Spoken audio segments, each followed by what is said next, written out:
Hey, Jordan. I have been doing some reading about planning for the future, especially when it comes to education. Have you ever thought about education insurance for your kids? Education insurance? That sounds like something I should have looked into yesterday. But honestly, Ava, I'm not entirely sure what it entails.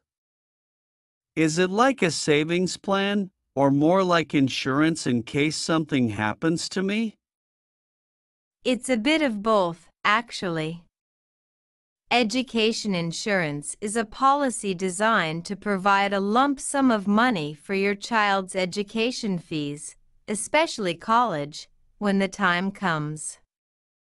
It acts as a savings plan, but it also has the insurance component, so if something happens to you, your child's education fund is secure. That sounds like a smart move. I have been worried about college fees skyrocketing by the time my kids are ready. But how does this differ from, say, a regular savings account or an education savings plan? Good question.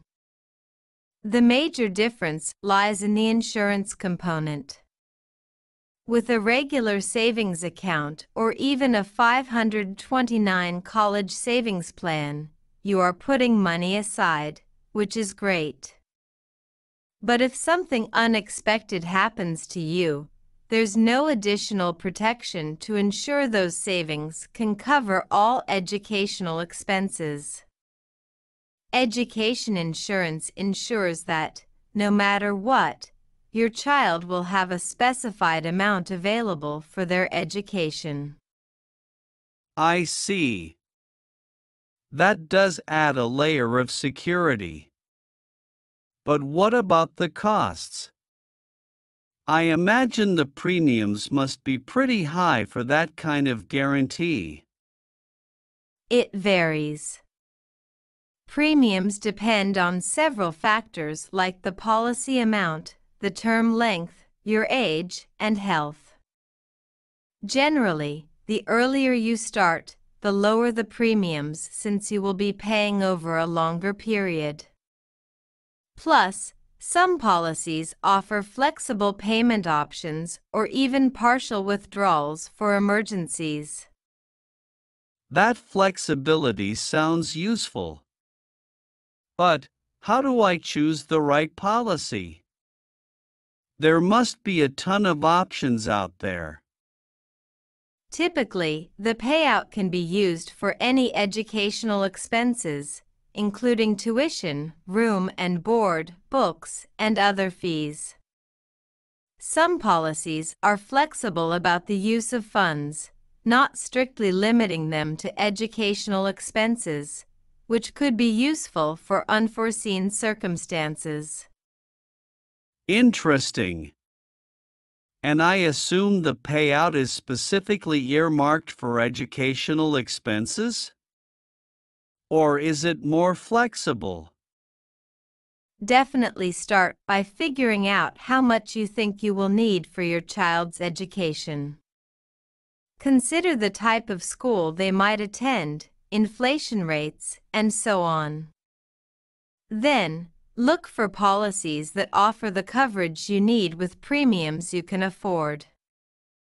It's also smart to check the insurer's financial stability and customer service record.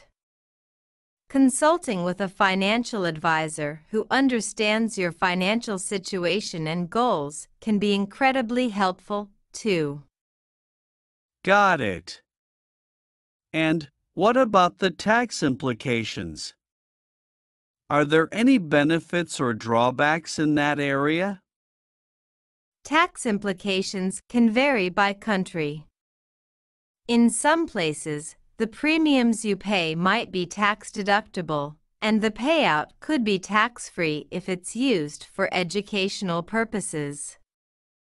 But it's important to check the specific tax rules in your jurisdiction or consult a tax professional. This has been incredibly enlightening, Ava. I think I will start looking into some policies and possibly talk to a financial advisor. It seems like a responsible step to secure my children's future education. I'm glad to hear that, Jordan. It does feel good to know you are taking steps to protect and provide for your children's futures. If you need any help or more information as you start this journey, I'm here for you. Thanks, Ava. I appreciate it a lot. It's one of those things you don't realize is important until you start digging into it. Let's catch up again soon. Maybe I will have some updates by then. Looking forward to it, Jordan. Take care and happy policy hunting. Absolutely, Ava. And you know, this conversation got me thinking. There's an aspect we have not touched upon yet. What happens if my child gets a scholarship or decides not to go to college? How does education insurance adapt to those situations? That's a great point and definitely something to consider. Many education insurance policies offer flexibility for such scenarios.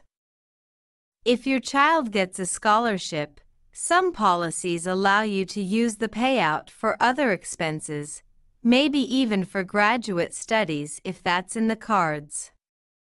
If college is not in their future, you might be able to redirect the funds towards vocational training or other educational pursuits. However, it's important to read the fine print or ask an advisor because policies can vary widely in their terms. That flexibility is reassuring. It's all about securing the future, whatever path they choose. Speaking of which, do you think these policies impact how children view their educational journey, knowing there's a fund specifically set aside for them? It's possible. Knowing there's a safety net might motivate some children to take their education more seriously and explore opportunities they might have considered out of reach. On the other hand, it's important to foster a sense of responsibility and not a sense of entitlement. It's all about how you communicate the purpose and value of the education fund to them. Communication is key, indeed. I plan on involving my kids in the financial planning process, at least at a level they can understand. It should teach them the value of money and planning ahead. That sounds like a fantastic approach, Jordan. Teaching financial literacy from a young age is invaluable. It not only prepares them for their own financial futures, but also helps them appreciate the efforts behind their education. Right.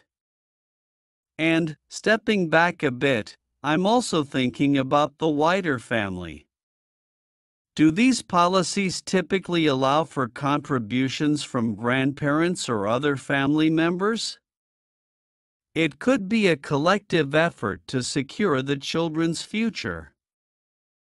Yes, many policies are flexible in that regard, allowing family members to contribute. It's a wonderful way to get the whole family involved in supporting the child's future. Plus, it can be a meaningful gift from grandparents, aunts, and uncles, contributing to something with long-lasting impact rather than immediate but fleeting pleasures. That's an excellent point. I will definitely bring this up with the family.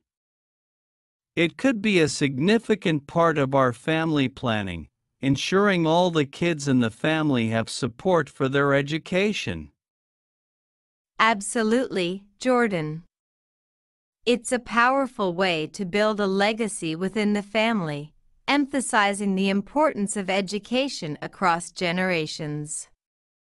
If you need any help presenting this idea to your family or figuring out the logistics, I'm more than happy to help brainstorm. Thanks, Ava. I might take you up on that. And who knows?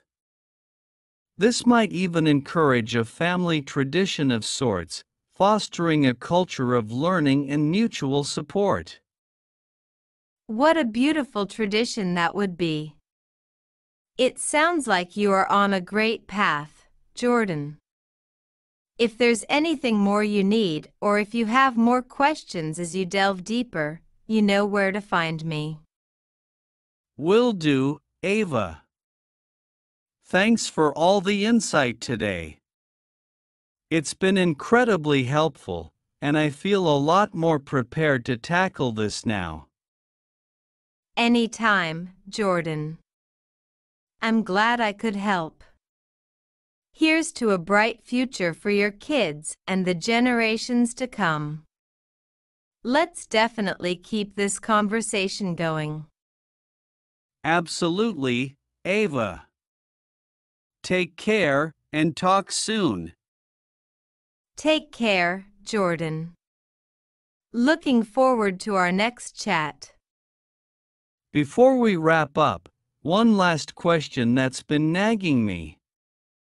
With all these plans and preparations, is there a risk of over-insuring? I mean, can we get too caught up in planning for the future that we might not live our best lives now? That's a thoughtful question, Jordan. Yes, there's such a thing as overinsuring, and it happens when the insurance you are paying for significantly exceeds the potential need or when the cost of the insurance prevents you from meeting your current life goals and enjoying life.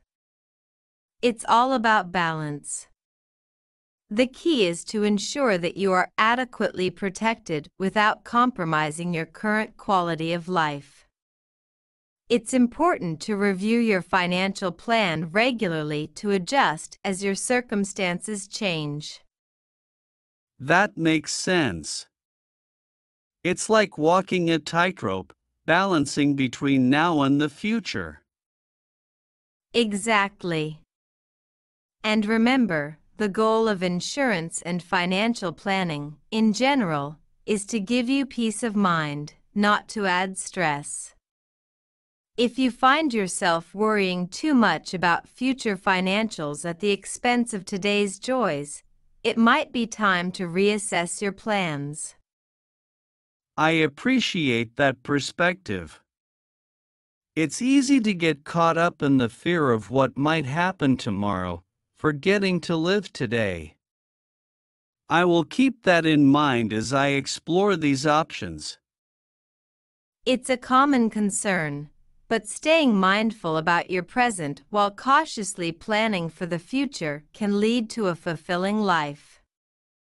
Financial security is important, but so are the experiences and memories we create with our loved ones now.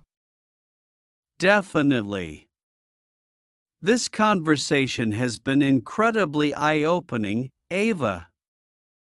I feel much better equipped to approach this subject and make informed decisions. Thanks for shedding light on all these aspects. I'm really glad to hear that, Jordan. Always happy to share what I know and explore these important topics together. Remember, planning for the future does not mean sacrificing the present. It's about making smart choices that ensure security and happiness at every stage of life. Well said, Ava. I will start looking into education insurance with a fresh perspective and involve my family in the discussion. It's about securing the future while cherishing our current moments. That's the spirit, Jordan. If you have any more questions or need advice as you go along, you know where to find me. I'm always here to help. Will do, Ava. Thanks for all the insight today. It's been incredibly helpful, and I feel a lot more prepared to tackle this now. Looking forward to it. Take care, Jordan, and enjoy the journey of planning and living. You too, Ava. Until next time, take care. Bye, Jordan. Can't wait to hear all about it next time.